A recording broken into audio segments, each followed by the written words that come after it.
राजनीति में कोई भी परमानेंट दोस्त या दुश्मन नहीं होता। इस बात को समझने के लिए सबसे पहले आपको राजनीति के इतिहास के कुछ पन्नों और कुछ किरदारों को देखना और समझना पड़ेगा, जिससे कि इस पहेली और इस गुत्थी को सुलझाया जा सके। अगर सबसे पहले नाम लें तो राहुल गांधी और माधवराव सिंधिया। मराठा परिवार से आने वाले माधवराव सिंधिया, जो कि भारत की राजनीति में एक महत्वपूर्ण स्थान रखते हैं, एक समय राहुल गांधी के राइट हैंड माना जाते थे। और यह भी कहा जाता था कि माधवराव सिंधिया राहुल गांधी के उन मित्रों में से हैं जिनके साथ राहुल गांधी बैठकर कुछ पग भी शेयर करते हैं और एक दूसरे के काफी घनिष्ठ हैं। लेकिन आज अगर आप देखें तो राजनीतिक विरोधियों और दुश्मनों में राहुल गांधी और माधवराव सिंधिया एक दूसरे के धुर विरोधी हैं। इसी के साथ अगर आप नाम लें कमलनाथ और राहुल गांधी के अपने संबंधों को लेकर, एक समय यह माना जाता था कि कमलनाथ इंदिरा गांधी परिवार के इतने करीबी थे कि इंदिरा गांधी कमलनाथ को अपना तीसरा बेटा मानती थी। राजीव गांधी की मित्रता कमलनाथ के साथ बहुत करीबी थी, लेकिन कुछ समय पहले राजनीतिक गलियारों में जिस तरीके से कमलनाथ बीजेपी में शामिल होकर गांधी परिवार को जिस तरीके का धोखा देने की कोशिश कर रहे थे, यह भी बात साबित होती है कि आखिर में ऐसा क्यों हुआ। आपको याद होगा कि 1990 में जब लाल कृष्ण आडवाणी ने मंदिर के मुद्दे को अपना राजनीतिक मुद्दे का आधार बनाया और जब रथ यात्रा वो सोमनाथ से अयोध्या को लेकर निकले, उस समय नरेंद्र मोदी बकायदा लाल कृष्ण आडवाणी को अपना गुरु मानते थे और इसी के साथ उस यात्रा में एक अहम भूमिका जो है कि उन्होंने निभाई। अगर आप इस तस्वीर को अच्छी तरीके से देखें तो आपको याद होगा कि किस तरीके से लाल कृष्ण आडवाणी का कद इतना बड़ा था कि नरेंद्र मोदी किसी तरीके से उस रथ पर जगह पाने और इसी के साथ उनके साथ फोटो खिंचवाकर अपने आप को सम्मानित करने की कोशिश कर रहे हैं। लेकिन इसी राजनीति में एक ऐसा समय आया जब लाल कृष्ण आडवाणी को नरेंद्र मोदी का धुर विरोधी माना गया और इसी के साथ समय समय पर नरेंद्र मोदी ने अपने निर्णयों से लाल कृष्ण आडवाणी का अपमान भी किया और लाल कृष्ण आडवाणी ने भी जहां पर भी मौका मिला नरेंद्र मोदी का टांग खींचने में पीछे नहीं रहे। इसी के साथ अगर आप नरेंद्र मोदी, राजनाथ सिंह, नितिन गडकरी के अपने संबंधों को देखें तो एक समय था जब राष्ट्रीय राजनीति में राजनाथ सिंह का कद इतना बड़ा था कि वह चाहते थे कि नरेंद्र मोदी जो है कि प्रधानमंत्री बने और इसके लिए उन्होंने काफी प्रयास भी किया। लेकिन जब से नरेंद्र मोदी प्रधानमंत्री बने हैं तब से राजनाथ सिंह अपनी पार्टी और देश की राजनीति पर हाशिए पर ढकेल दिए गए हैं। अगर आप राजनाथ सिंह के वर्तमान कद को देखें तो आप समझ नहीं पाएंगे कि कैसे एक राष्ट्रीय स्तर का नेता सिर्फ अपनी कंस्टिट्यूएंसी यानी लखनऊ तक ही सिमट गया है।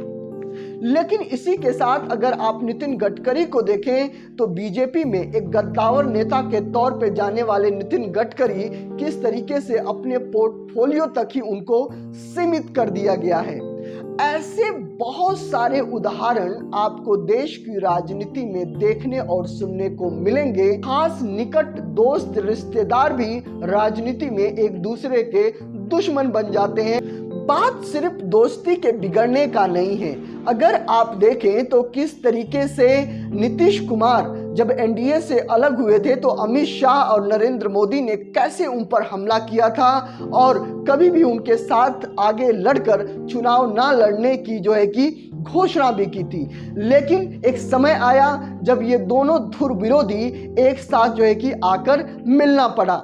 इसी के साथ अगर महाराष्ट्र की राजनीति को देखें तो एक समय में उद्धव ठाकरे और नरेंद्र मोदी, अमित शाह की जो वैचारिक और जो राजनीतिक नजदीकियां थी वो ऐसी थी, दो शरीर और एक धड़कन थी।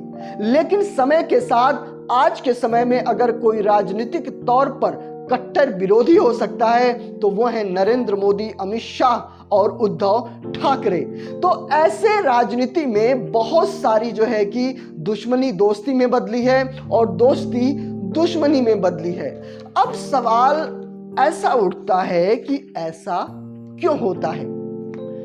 इससे पहले कि इस राजनीतिक पहेली के एक एक धागों को सुलझाएं, आपको सुनाना चाहूंगा द प्रिंस, जो कि निकोलो मैकियावेली की एक ऐसी बुक है, द प्रिंस, जो कि राजनीति का बाइबल कहा जाता है।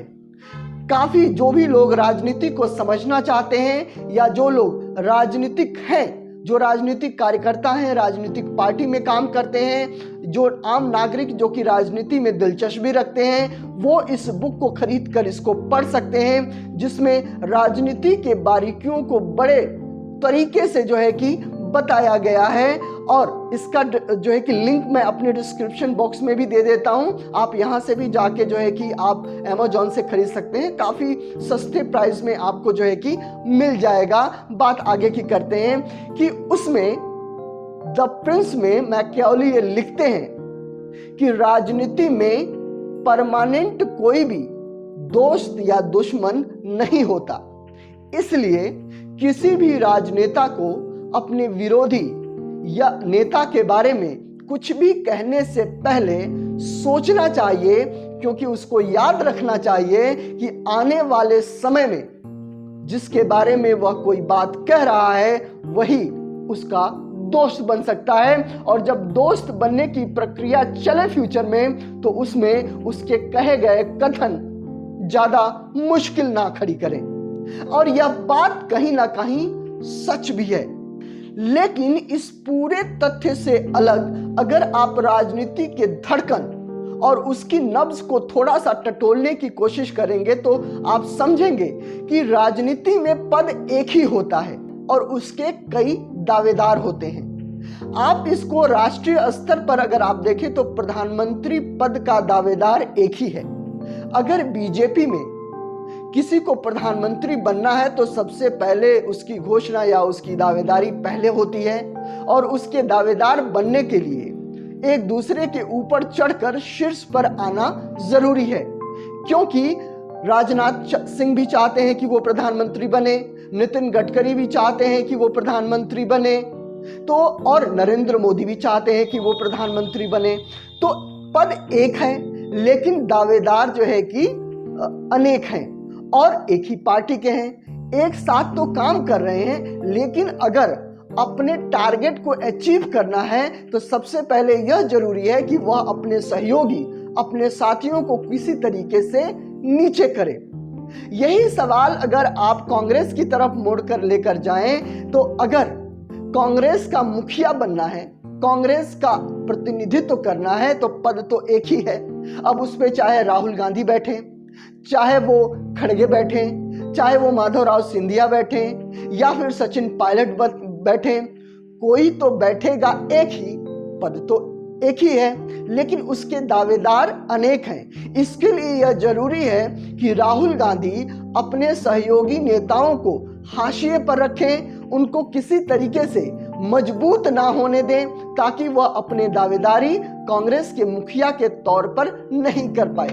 और सवाल सिर्फ राष्ट्रीय राजनीति का नहीं है, यह सवाल अगर आप चले जाएंगे वार्ड स्तर पर, पंचायत स्तर पर, तो एक ही पार्टी के अंदर काम करने वाले नेता पद एक ही होता है लेकिन उसके दावेदार अनेक होते हैं। तो वो नेता एक दूसरे के साथ दोस्ती का नाटक तो कर रहे होते हैं, सहयोगी होने का नाटक तो कर रहे होते हैं, लेकिन उनके मन में सारी तिकड़में इस बात को लेकर चल रही होती है कि किस तरीके से उनका साथी सहयोगी तथा कथित साथी सहयोगी को नीचे डाउन किया जा सके और उस पद के लिए अपनी दावेदारी को ठोका जा सके। तो कहीं ना कहीं इस पूरे सत्य के पीछे हमारे देश की राजनीति में काम करने वाले नेताओं की वो मानसिकता है जिनका सिर्फ एक ही टारगेट है कि किस तरीके से सत्ता, पावर,